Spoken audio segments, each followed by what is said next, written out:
Fabulous.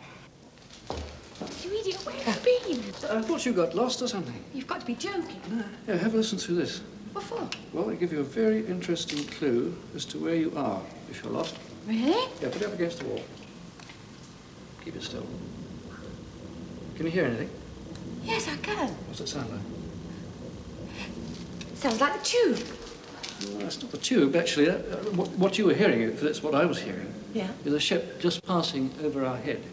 Oh, The where reason are being, we are now slap in the middle of the Thames, and the Thames is actually 4 foot above our roof here. I can't swim. This tunnel that you've been walking through is a tube tunnel, and it was the very first electric underground railway that was ever built. Funny little thing they called a padded cell. How long is it since it's been used? Oh, about 70 years they packed it in. From King William Street in the city, the world's first tube, the City and South London, ran out to the respectable South Bank suburb of Stockwell. But in 1900, they bored new tunnels under the Thames, and no trains ever ran from King William Street again.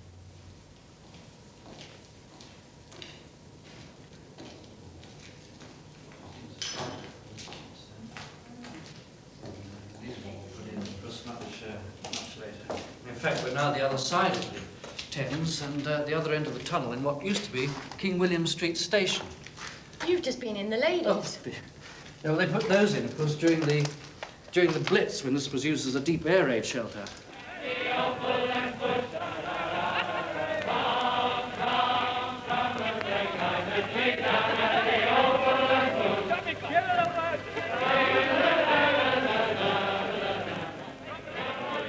Germany calling. Germany calling. Turn Here that are on. the right. Start. Here you are, love. This will warm you up. Oh, thanks, Dave. Here, do you hear about poor old Bert? No. Well, when he went home this morning, he got to his street and there wasn't a bleeding brick left. You know Poor old soul. I had to laugh, though. Old Maisie said that the pub round the corner had all its windows blown out. So this landlord puts up a sign, more open than usual. Our windows may be broken, but not our spirits. I've heard of draft beer, but that's bloody ridiculous. Oh, here you are, Sir Ranulph. Douglas, this must be one of the original wartime security drawings by Fougas. Careless talk costs lives. And the Blitz graffiti have been at work. Hitler has only...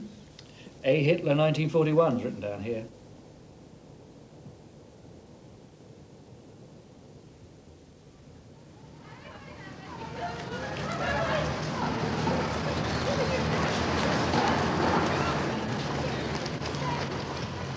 In an insurance office basement in King William Street, a defunct old tube station where thousands of Londoners once sheltered from the bombs.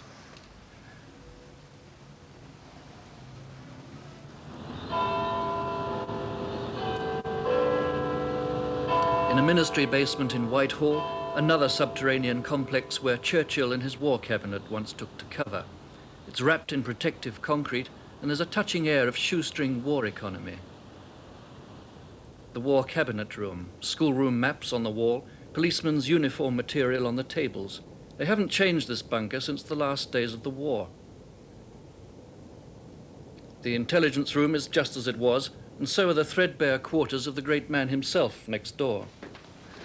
Well, this is the Prime Minister's room. You can see one or two things at a glance. It's an air raid shelter, it's an office, and it's a bedroom. It's here, of course, that Winston Churchill slept in the most difficult days when the bombing was at its height, and probably during the flying bomb and rocket attacks as well. That's his bed. Is it really? How often did he used to sleep down here? Well, he slept here, as I said, during the Battle of Britain mainly, when the bombing was really at its height during the night raids. But as we did in our houses, when the bombing of London was over, we went home to sleep, and he did exactly the same. This is a marvellous desk. Was this Churchill's original desk? Yes, this is his original desk, and it's from this desk that Winston Churchill made his famous wartime speeches, the blood, sweat, and tears, fight them on the beaches, and so on. Ran, go and sit down. Let me see you sitting at Churchill's desk. Must cost a mint nowadays if you sold all this stuff. Oh, yes, I should think it would. Get the national debt sold. Just about impossible to value it in these days. Quite a feeling sitting at Sir Winston Churchill's desk. This must have been the desk where he took all his wartime decisions. Yes, it's just a parliamentary companion, just one of the issued to the Prime Ministers and other ministers. The room looks a bit tatty, a bit scruffy there.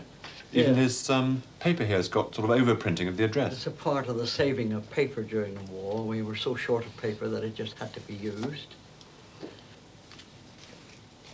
What's this? Action this day. Is that from his pen tray? No, it's one of the slips, and he had 3, which he used, or were used, to put on his urgent letters. And they brought the action that he needed. Were these his cigars? His famous fat cigars? That I don't know. I should think he must have had them presented to him at some time, and that's all I could say about them. And his bell push? The Velpers called his secretary, his butler when Mrs. Churchill was down in this area, and his security chief, he was Inspector Thompson of the police.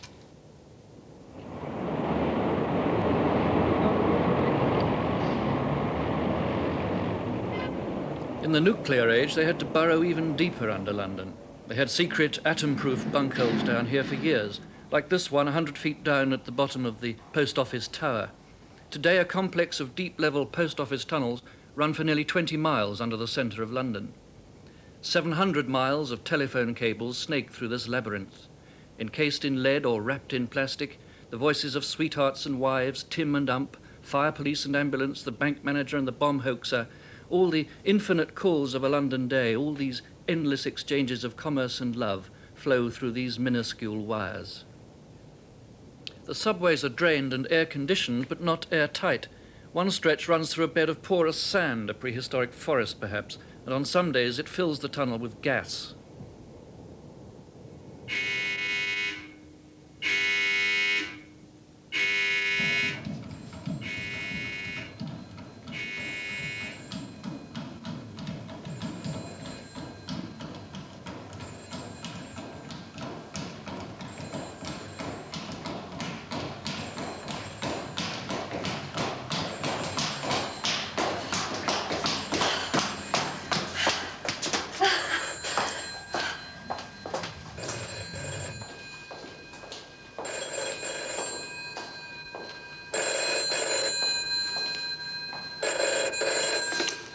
Hello? Liz? Yes? Liz Fraser? Yes? The Liz Fraser? Yes? Ran, please. It's for you.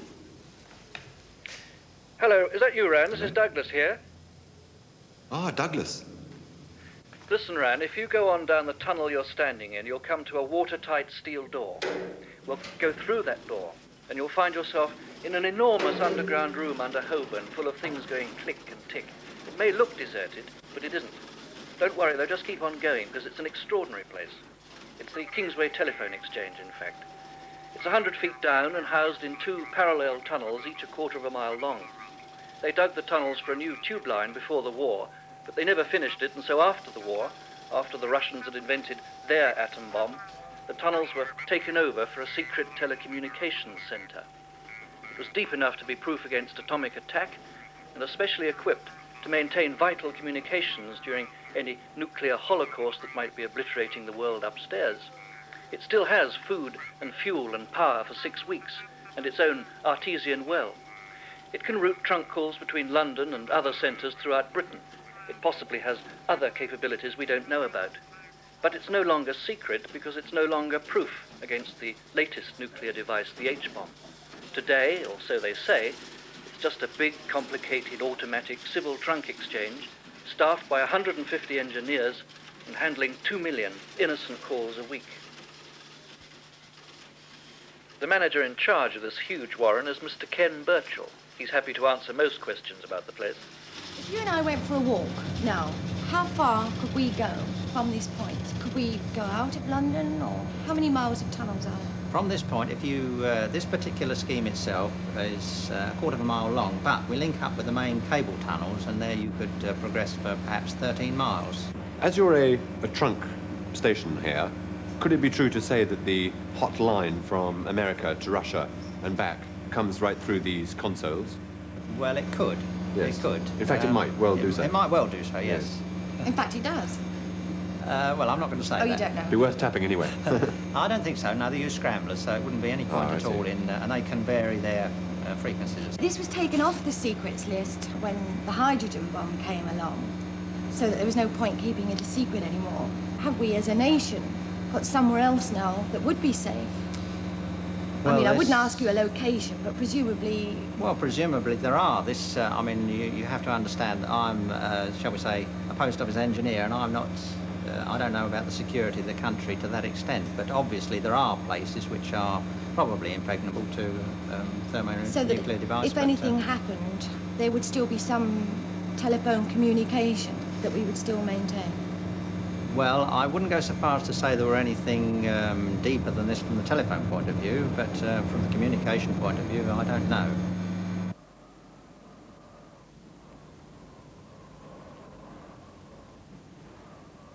The dead have a little place of their own under London, in the catacomb below Brompton Cemetery.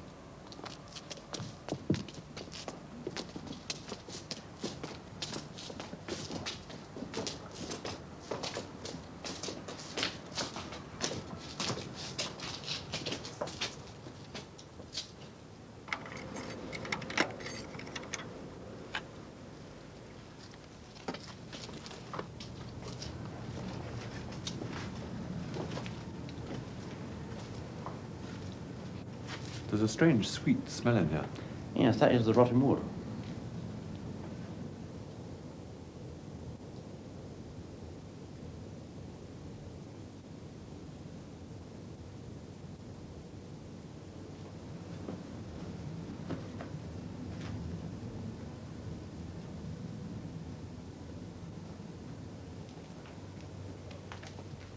Mr. Ty, when was the last person buried down here?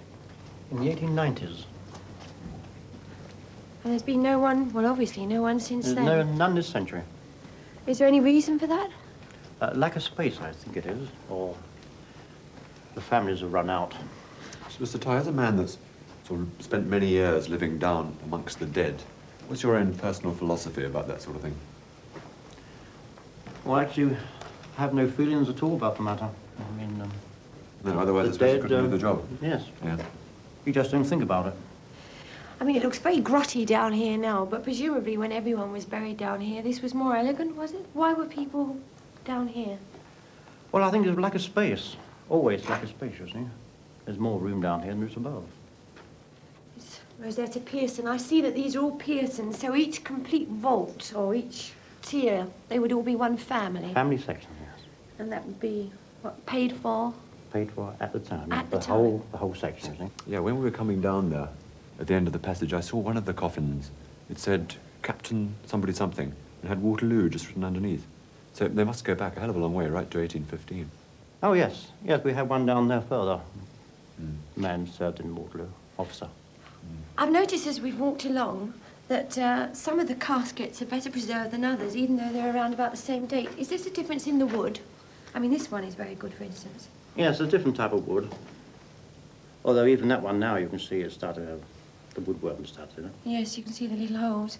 And then- inside the main caskets there, there's another one inside, is there? An interior Yes, lining? that's only the outside. Inside, of course, there's the lead lining. In all Which of is them. what we see here. Yeah, you see there, you see? Yes. There the wood is rotten off, and that's the lead lining inside. There's, well, as you can see, it's sort of very sort of dusty and cobwebby. Is it maintained in any way at all, or is it literally just closed? Left, just closed Just and left. left, yes. It's a nasty job, Mr. Deb. No, not really. Just I mean didn't think down about here, it. not Oh, up down top, here would be, yeah. yes. I must say, I'd hate to be buried down here. Not very poetic, Liz. Do you remember that verse from John Donne, I think it was? It comes equally to us all, and when it comes, it makes us all equal. That's what I think of, seeing all these dusty coffins here sitting similar and musty on their racks.